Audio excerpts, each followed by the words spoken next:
Okay, hello. So here today with Robin and Robin's house. What we've done is install a battery-only system for the time being. Robin's in the middle of redoing his roof, and when that process is happening, we're going to be putting roof hooks in and then putting solar panels on. So for approximately 6 months, Robin's had a battery-only system and EV charger installed. EV, I reckon that I'm saving over £1,500 a year in fuel. Wow. Because we're doing all of our charging between 11:30 and 5:30. Currently 3.3p a unit. The batteries, again, we're charging them overnight. So again at 3.3p. We've got 10 kilowatts and that almost covers everything we need during the day, and we run 2 freezers. Right, okay. Which is our biggest, most hungry thing. On a weird level, the solar panels are kind of the least important part. Yeah. We're putting out, 5.5 kilowatts on our roof, so that will make us even more independent. You're on the Octopus Go tariff, and then with the solar, that will average down even lower again. So So I mean, I think it'll work out that we'll fill our 10 kilowatts of batteries each day, so we won't even be charging up overnight. Your electricity bill, where's that been? Where's it come from to, do you reckon, roughly? I honestly don't know, because we haven't paid enough attention to it. Right. But it will have. Well, if we're doing it all at 3.3p, it will have dropped by 3/4. Yeah. So our bill will be 3/4 of what it was. We have just been contacted and asked to reduce our direct debit, which is always a nice thing. Microgeneration is what we need environmentally. Yeah, 100%. We lose so much energy between generating it and getting it to a house. I think it's nearly 90% in the lines and all the transformation. So if you're generating it on your roof and then using it, you're as efficient as you can get. You're today in Bridgewater looking at a church that you're involved with, and the plan is hopefully sometime in the future that the church is going to be having it. Yeah, so hopefully next year, and I think we looked at generating something like 50 kilowatts. So we've got a cafe and we feed the homeless from it, but we're open every day. So we use a lot of energy with the grills and so on. Yeah.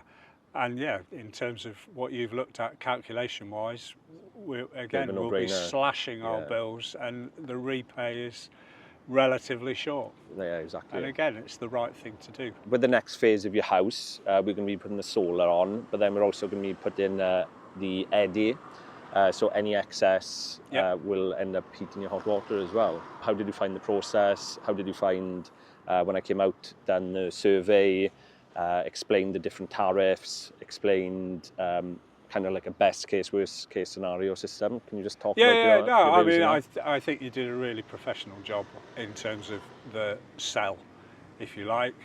It wasn't a hard sell. Able to do all the cost breakdowns and so on was fantastic, because if you are worried about what your repay is, you're able to work it out relatively, reasonably accurately. Energy is only going to go up and up and up and up. Yeah. So even your cost modelling of payback is probably under optimistic, because it's not building in that above inflation increase. Exactly, yeah. So 13% is quite a lot, isn't it? Yeah. So you'll get to your payback time saying, it's 5 years, but probably it'll be 4, or because the bills in 4 years' time will be nearly 50% more than they are now.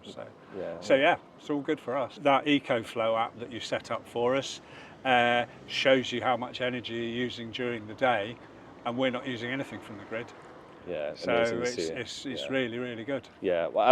Did you have any hesitations with regards to the tech and how you'd be able to interact with it? No, I mean, I'm a bit of a Luddite, but it's fairly all straightforward. You were great at the beginning. You were on the end of a phone. You were, hang on a minute, I can take over your system and sort that out. So your support has been really, really good. If there's anyone on the fence with regards to EVs, solar and batteries in general, regardless of myself, what's your what recommendations that people do?